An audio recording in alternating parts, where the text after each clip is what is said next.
अहोंना सुट्टी होती आज गुरुवार आणि मग म्हटलं की चला आबांकडे जाऊन यावं. तर नेहमीप्रमाणे आलो. तर इथे आधीच अण्णा बसलेले होते आणि शिवाज्ञाही इथेच होती. मधव्या नंदूबाई आल्या होत्या, बारक्या नंदूबाई येणार होत्या. तर अशा पद्धतीने इथे शिवाज्ञा म्हणजे तिला खेळवत होते आणि त्यानंतर मग हे कसे रोज नसतात ना, त्याच्यामुळे ती त्यांना बघून मग नंतर रडायला लागली. नंतर मग तिला मी घेतलं आणि खेळवलं थोडंसं. आबा इकडे बेडवर झोपलेले होते, जागेच होते पण पडलेले होते.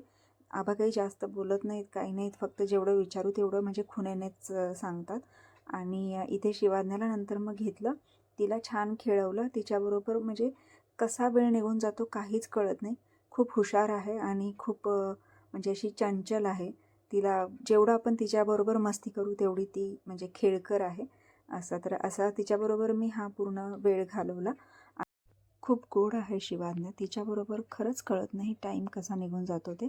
तर तिला जेवढं खेळवू ना तेवढं कमीच असतं. मग त्यानंतर आम्ही घरी गेलो आणि पुन्हा संध्याकाळी रिटर्न आलो. तर त्यावेळेस मोठ्या नंदूबाईंची दोन्ही मुलं आली होती. मोठ्या नंदूबाईंच्या बारक्या मुलाचं लग्न ठरलं आहे आणि त्याची ही लग्नपत्रिका नमुना घेऊन आले होते की त्याच्यामध्ये काही त्रुटी असतील तर त्या म्हणजे काढण्यासाठी. आणि अशा पद्धतीने परत मग म्हणजे पाहुणेसारखे चालूच असतात, सारखे आबांना पाहण्यासाठी येतच असतात. बारक्या नंदूबाई पण आल्या होत्या. आणि हा मागचा भाग आहे आमच्या जुन्या घराचा. इथे ताई गाईची धार काढत होत्या आणि इथे पुढे बघू शकता हा पुणे बेंगलोर हायवे आहे, आमच्या गावालगतच लागून आहे. तर अशा पद्धतीने हा आजचा आमचा पूर्ण दिवस गेला.